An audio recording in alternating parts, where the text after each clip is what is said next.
Grandmothers used to make broth from whatever the kitchen had left over the bones from Sunday's roast chicken, the papery outer skins of onions, the leafy tops of carrots, the parsley stems nobody else wanted. Nothing got thrown away if it still had something to give. Somewhere along the way, most folks traded that habit for a paper carton from the grocery store shelf. And the strange part is we stopped thinking of it as a trade-off at all. We started calling the store-bought version convenient and left it at that. I have made broth the old way for a very long time, and I have watched folks spend $3 or $4 a week, sometimes more, on those cartons without pausing to question it. That adds up to well over $150 a year, just for broth. But the money is only part of what they are missing. The bigger thing is flavor, and the even bigger thing is waste. Every week, bones and vegetable trimmings that still had real value went into the trash instead of the pot. By the end of this video, you will know exactly how to change that. You will have a clear, simple method for making a pot of rich, nourishing broth for around $2, sometimes less, using things you already bought and were about to throw away. You will know what to save, what to skip, how long to cook it, and how to stretch it into a whole week's worth of meals for your family. There are a couple of myths worth clearing up before we go any further. The first one is that homemade broth is complicated or time-consuming in any active sense. It is not. The work takes about 15 minutes. The stove does the rest. The second myth is that the expensive cartons labeled bone broth at $5 or $6 a piece are somehow superior to what you can make at home. In my experience, they are not. What those cartons have going for them is marketing. What you can make at home is the real thing. If you want everything covered in today's video written out in full, the exact steps, the storage charts, the variation ideas for different bones and different seasons, open the camera app on your phone right now and point it at the QR code you see in the top right corner of the screen. It will take you straight to the complete guide. That code stays pinned up there for the entire video, so there is no need to stop watching. Scan it whenever it suits you, and let's get into the good part. The foundation of this whole method is a mindset shift that every frugal cook I have ever admired already made. The idea that when you buy a whole chicken, or a pot roast, or a bag of carrots, you are not just buying one meal. You are buying the raw material for several. The bones, the skins, the trimmings. Those are not scraps. They are the second purchase you already paid for. The broth is simply collecting on that investment. Start with a freezer bag. Keep one in the freezer at all times, and every time you cook, add to it. Onion skins and the rough outer layers go in. Carrot peels and tops go in. Celery leaves and the base of the stalks go in. Leek tops go in. The neck and giblets from a whole chicken go in. The carcass after you carve Sunday's roast goes in. Mushroom stems go in. Garlic papery wrappers go in. You are not being precious about it. This is the accumulation of a week or two of normal cooking, and it costs you nothing extra because you are going to throw it all away. Now, there are a few things I keep out of the bag, and I want to be straightforward about why. Cruciferous vegetables, broccoli, cauliflower, cabbage, Brussels sprouts, tend to make broth bitter and can give it an off smell after long cooking. I leave those out. Starchy vegetable peels like potato skins can make the broth cloudy and thick in a way that is not pleasant for general use. I leave those out too. Anything that has started to go slimy or truly bad does not belong in the pot. There is a difference between a slightly soft carrot peel and something that has spoiled. Trust your nose and your eyes. Everything else is fair game. Here is where I want to plant a thought you should keep in mind for later in this video. The single step that makes the biggest difference in flavor is one that almost nobody mentions, and that most home cooks skip entirely. I will get to it in a few minutes, and once you understand why it works, you will never leave it out.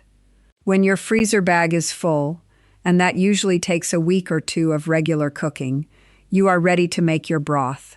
If you have bones, even better. A chicken carcass is the classic. If you roast a whole chicken for dinner, every last bit of what remains goes into the pot. If you do not have a whole carcass, chicken backs, necks, and wings are among the cheapest cuts at any grocery store, often priced at well under $1 a pound, and they make extraordinary broth because of their high collagen content. Beef soup bones, which the butcher counter sometimes gives away or charges very little for, produce a richer, darker broth. Pork bones work equally well. The bones are the heart of it. Now here is that step I promised you. Before anything goes into the pot, roast the bones. Spread them on a baking sheet. Put them in a 400-degree oven for about 30 to 40 minutes until they are deeply browned, not burned, but genuinely caramelized. This one step is responsible for more than half the flavor difference between a flat, pale broth and a rich, amber one. It creates depth through the same browning reaction that makes a good roast taste so much better than a boiled one. If you are using vegetable scraps only, no bones, you can do the same thing with your onions and carrots in a dry skillet. Get them dark at the edges before the water ever touches them. I have skipped this step in a hurry, and the broth was fine, but when I do it right, the difference is unmistakable.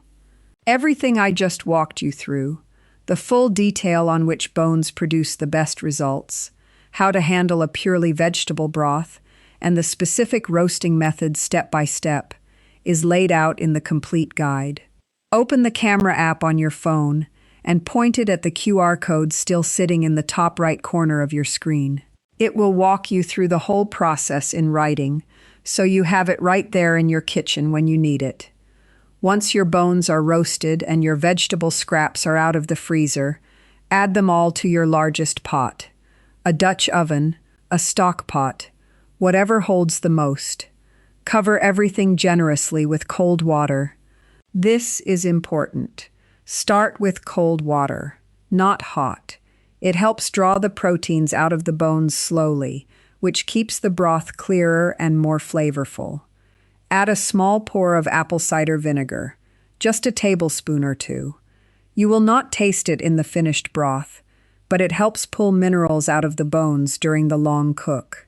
Add a bay leaf or two, a small handful of whole peppercorns, and whatever fresh or dried herbs you enjoy.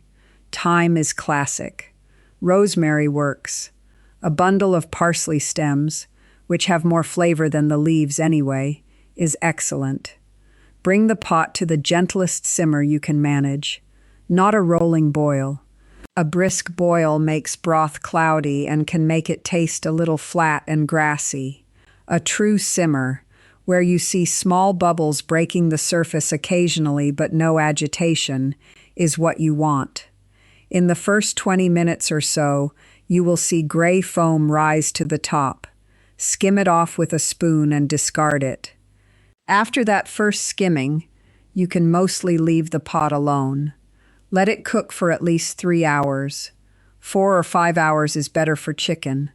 Beef bones benefit from 6 hours or longer. I often start a pot in the late morning and let it go until dinner time with nothing more than an occasional check. Here is something that helps if you are watching the clock. You can do this in a slow cooker just as well. Fill it up before you go to bed. Set it on low, and wake up to a finished broth. This is the method I reach for most often in the winter months, because the kitchen stays warm all night, and there is nothing to manage. By morning, the whole house smells like something good happened. When the broth is done, let it cool slightly, then strain it through a fine mesh strainer into a large bowl or another pot. Press the solids gently with the back of a spoon to get every last bit of liquid out, then discard them. The bones and vegetables have given everything they had. Season the broth lightly with salt at this point, not before. Salting too early can make the final result too salty as the liquid reduces. Taste it.